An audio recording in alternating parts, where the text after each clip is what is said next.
Today I'm going to teach you how to ungroup checkboxes in a fillable PDF form using Adobe Acrobat Pro DC. This is especially useful when you need each checkbox to function independently rather than as part of a group where selecting one automatically deselects the others. First, open Adobe Acrobat on your computer and log in with your credentials. Once you're in, navigate to your recent files and select the PDF file you want to work with.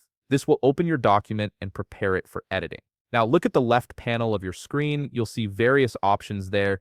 Navigate to All Tools and click on View More. This expands the full menu of available tools in Acrobat Pro DC, giving you access to advanced editing features. From this expanded menu, look for Prepare a Form and click it. This tool is specifically designed for creating and editing fillable PDF forms, which is exactly what we need to modify our group checkboxes. Once you're in the form editing mode, locate the left toolbar. Here, click on the Select Text icon. This allows you to interact with and select individual form elements like checkboxes, text fields, and radio buttons. Now comes the crucial part where we'll rename each checkbox to ungroup them. Right-click on the first checkbox and select Properties from the menu that appears in the Properties window. Click on the General tab in the top toolbar. Navigate to the Name field and rename this checkbox to something unique. Once you've renamed it, click Close. Next, right-click on the second checkbox and select Properties. Navigate to the Name field and give this checkbox a different unique name.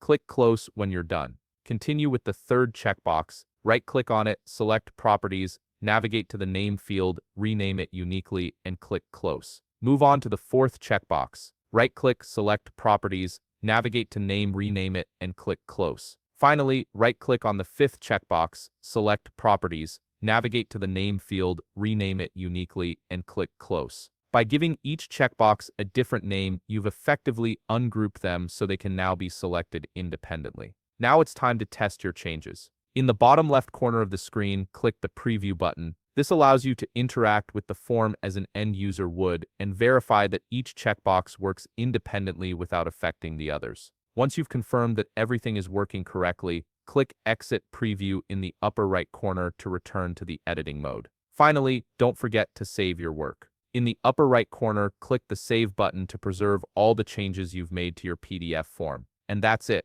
You've successfully ungrouped your checkboxes, and now each one can be selected independently. If you found this video helpful, please leave a like, subscribe, and see you in the next video.